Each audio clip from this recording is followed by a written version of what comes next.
Olá pessoal, queridos devotos e paroquianos do Santuário São Judas. Nós estamos no mês de outubro e a gente conhece que na medicina a gente promove o Outubro Rosa. Novembro se aproxima, Novembro Azul, e por isso hoje nós convidamos uma pessoa muito especial, que é o Dr. João Carlos, que vai falar pra gente sobre essa doença que tem assolado muitas famílias e vidas. E a gente quer aprender um pouco sobre isso, como a gente lida com esse sofrimento, com essa dor, com essa enfermidade. E acima de tudo, ele é alguém que ama nosso Senhor Jesus Cristo, então pode falar pra gente sobre a espiritualidade e o sofrimento. Então, Dr. João Carlos, seja bem-vindo ao nosso santuário e obrigado por aceitar esse convite para vir conversar com a gente sobre isso. Eu agradeço o convite, é especial estar aqui, falar um pouquinho sobre Deus, falar um pouquinho sobre o meu trabalho e também sobre minha missão, né? Que eu encaro realmente o meu trabalho como missão e é sempre muito bom falar daquilo que a gente ama. E que bom mesmo que a gente tenha essa oportunidade para a gente conversar sobre isso e também entender sobre isso. E por que você escolheu essa profissão? Você sentiu como um chamado de vida? Ser médico nunca foi um sonho de infância, eu sou o primeiro médico da família, mas eu acredito que Deus foi fazendo as coisas acontecerem e eu não consigo identificar quando que tudo aconteceu, mas eu acho que foi um caminho e como cristão eu fui me adequando às vontades e às coisas que foram acontecendo até chegar aqui e também a chegar como oncologista. Eu lembro que na minha graduação de medicina eu sempre tive um apego muito grande aos pacientes que mais sofriam. Era algo que me atraía, né? As histórias de vida, o conforto que eu tinha que dar aos acompanhantes, aos familiares. E além de ser médico, veio esse pedido a mais de ser oncologista, né? De estar junto dos pacientes com câncer, dos pacientes oncológicos. E eu vejo hoje, apesar de todo o cansaço, apesar de todo o sofrimento que isso traz, né? É uma missão que não é fácil, mas eu vejo que foi uma decisão muito acertada e eu não consigo me enxergar em uma outra especialidade e apesar de todas as dificuldades eu vejo isso como algo que eu posso ofertar e agradecer, porque o meu trabalho é uma oferta diária a Deus. Eu sou paraibano, sou de Campina Grande e nasci lá e passei minha infância e juventude e me formei médico lá, me formei pela Universidade Federal de Campina Grande e em 2016 eu fui morar em Barretos, aqui no interior de São Paulo. Fiz minha formação de oncologista e trabalhei no Hospital de Câncer de Barretos, no Hospital São Judas Tadeu, que era uma unidade de cuidados paliativos. E passei 5 anos lá em Barretos e estou há quase 3 anos aqui na missão em São Paulo. No ano de 2016, eu também estava em Barretos, auxiliava de modo espiritual o Hospital do Câncer, o Hospital da Dor, que era aqui São Judas Tadeu. A gente nunca se conheceu e a gente vai se conhecer aqui hoje, numa entrevista num santuário também dedicado a São Judas Tadeu. Qual que é o papel da espiritualidade nessa missão, nessa sua entrega? Porque a gente sabe que lidar com o câncer é algo muito profundo e dolorido. Qual é o papel da sua espiritualidade nesta sua entrega? Eu já tinha uma espiritualidade, já tinha uma caminhada na igreja, né? Eu estudei 15 anos em colégio de freira, vim de uma família católica, então o meu berço e a minha raiz é católica. E não só na questão conceitual, mas realmente de viver, né? Apesar da minha timidez, quando eu tinha uns 16 anos, Deus foi me pedindo para coordenar grupos de jovens, para apresentar encontros, para fazer as primeiras pregações, e aquilo era um desafio para mim, mas eu tentava enfrentar tudo aquilo, toda a minha humanidade, por uma causa maior, né? Então, junto dessa caminhada dentro da igreja, junto com o trabalho com a juventude, eu fui reconhecendo a importância de uma espiritualidade própria, do quanto que isso faria do meu caminho algo melhor, né? Algo com mais sentido e algo com sentido eterno, né?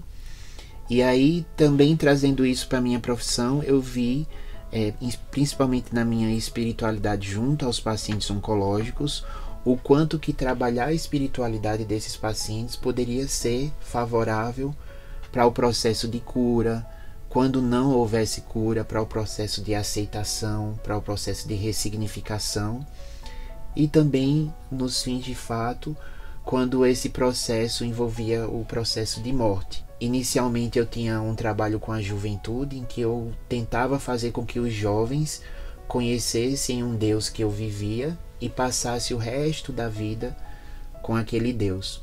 E aí Deus me leva para um oposto, para os pacientes no fim de vida, para que eu pudesse apresentar um Deus que talvez aqueles pacientes numa caminhada de 50, 60, 70 anos de vida não tiveram a experiência. Eu tenho, né, no meu dia a dia grandes experiências de cura e me alegro por isso, mas infelizmente muitos pacientes chegam para mim já numa situação em que a cura não é possível, né? Que o tratamento já é mais paliativo.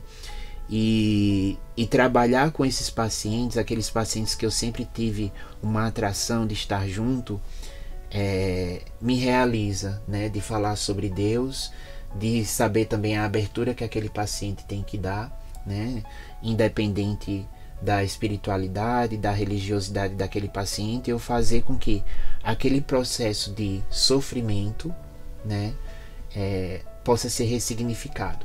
Quando eu morava em Campina Grande, por conta das missões, eu tinha uma direção espiritual, eu tinha confessor, e eu tinha um confessor, um santo homem, Padre Eugênio, e eu me confessava com ele mensalmente. E aí foi logo depois que eu me formei, e eu comecei a lidar com a morte dos pacientes, e aquilo começou a me angustiar, porque a gente sai da faculdade querendo salvar o mundo, né, fazer tudo acontecer, e às vezes aquilo não acontecia, muitas vezes, aliás, e aquilo começou a ser uma frustração. E eu falava assim, mas Deus pode curar, e por que eu não consegui? E aí eu trouxe essa angústia para ele, e eu disse, Padre, eu me formei para salvar, e muitas vezes eu não consigo, né? Eu sei que Jesus pode fazer, eu sei que Deus pode fazer, mas eu não estou conseguindo, e eu às vezes me frustro.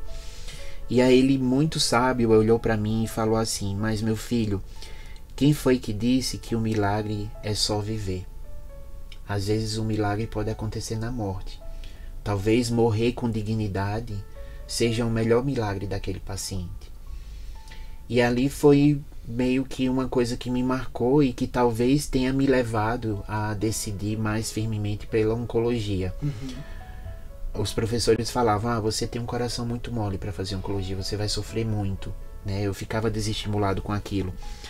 Mas aí, mesmo tentando fugir, mesmo tentando pensar em outras especialidades que fossem mais fáceis para mim, pela situação, pelo meu estilo, eu não tive como fugir, né? Então eu fui sedimentando com a minha espiritualidade, eu fui sedimentando isso de que realmente existia dentro da medicina uma especialidade que me chamava para estar junto, né? Para curar muitas vezes, mas quando isso não fosse possível, para que eu fosse alívio, para que eu fosse a palavra para ressignificar uma vida que talvez tenha sido uma vida longe de Deus e fazer com que aquele paciente, em poucas semanas até morrer, né, ele pudesse ter esse encontro com Deus, o meu Deus da juventude, né, que eu queria fazer com que os jovens conhecessem, e agora ao contrário, eu queria que os meus pacientes em fim de vida conhecessem para que pudessem viver. Muitos pacientes eu admitia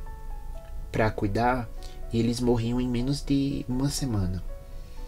E fazer o trabalho de confortar a dor, de medicar, de tratar a infecção, era bem feito, mas também tinha algo além. Tinha momentos em que eu abordava o perdão, o que aquele paciente não tinha feito na vida, o que ele precisava falar para alguém.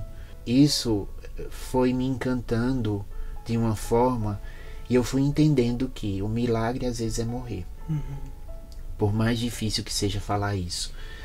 Existem pessoas que conhecem Deus pelo amor, existem pessoas que conhecem Deus pela dor.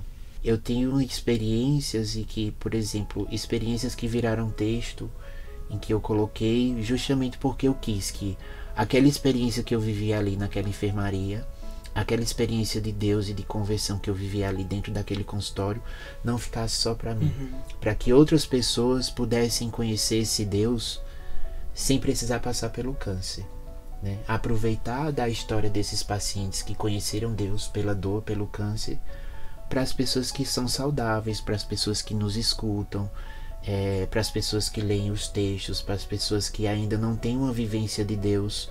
A gente vive num mundo com cada vez mais dor, mais guerra, mais indiferença.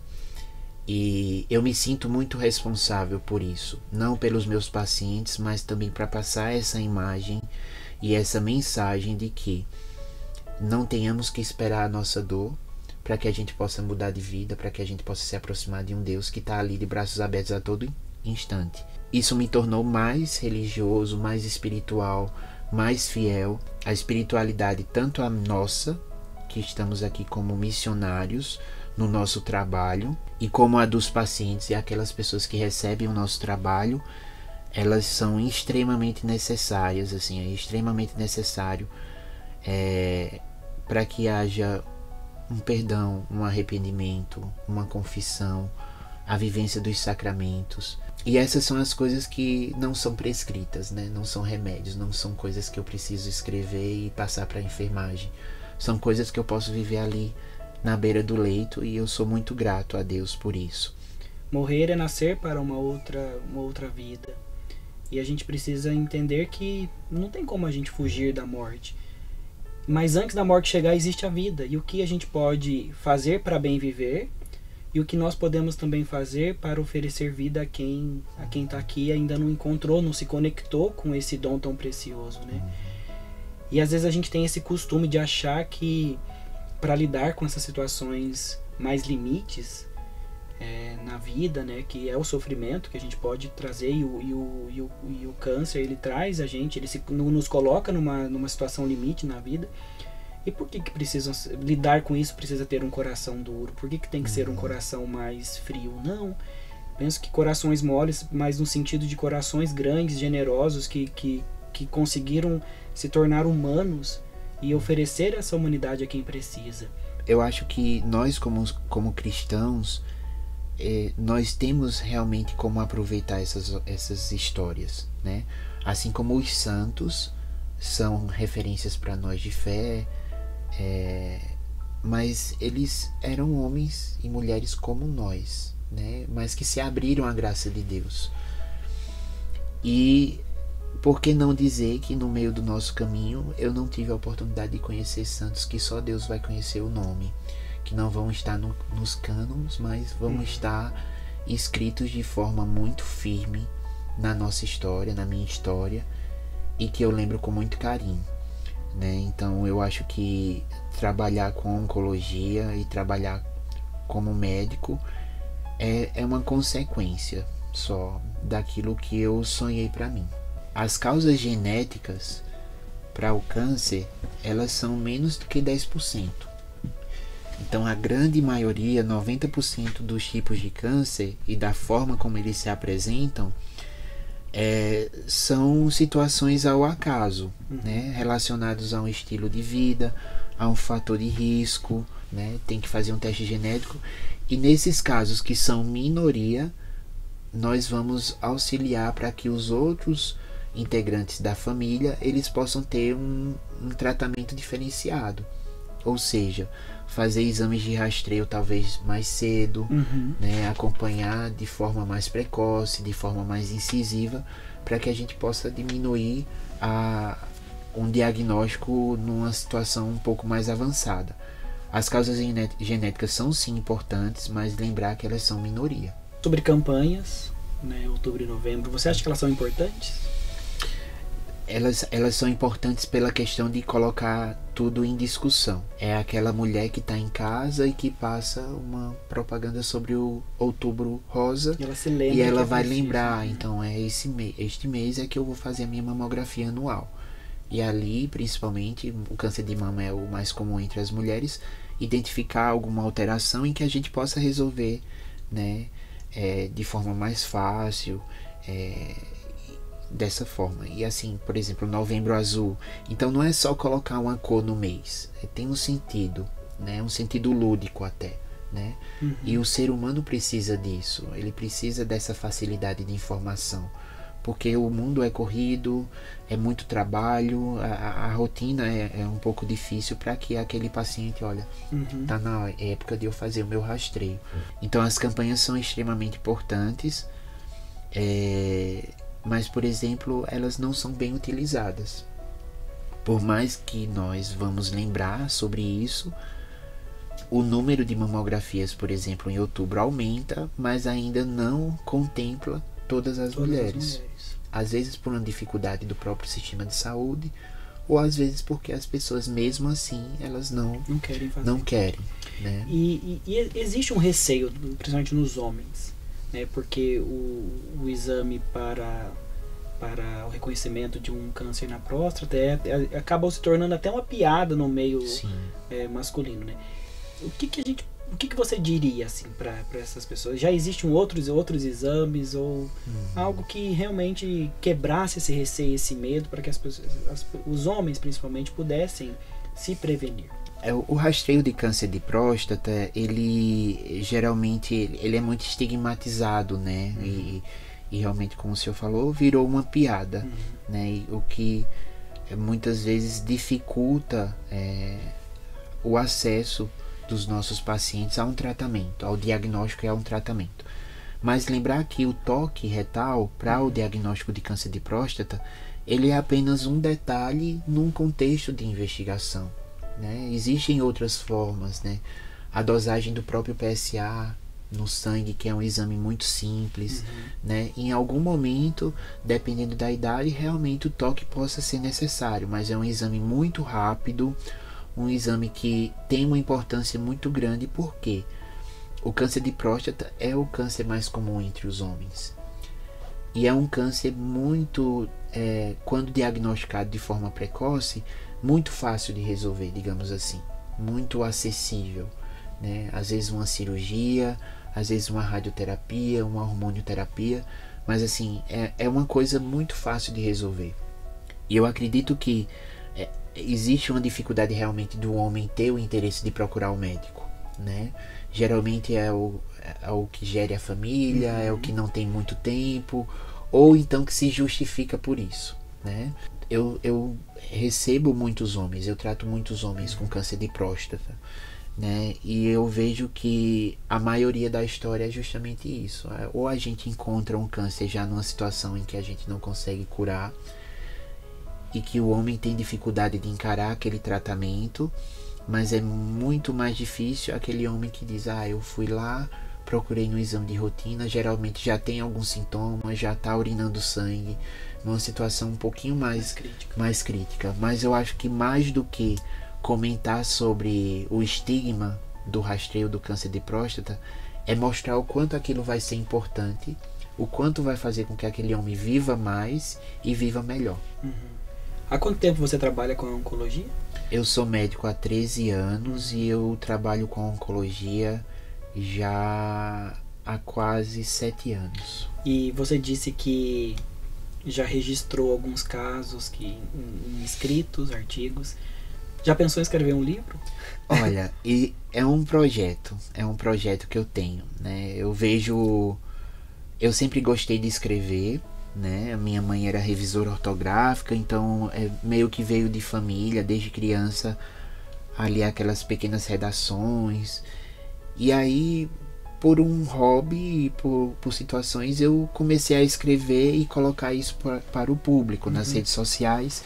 E eu via que tinha uma resposta muito positiva. Não era a vaidade de ter o meu texto ali, mas era o quanto que as pessoas tinham um retorno. Eu tinha um retorno das pessoas muito positivo.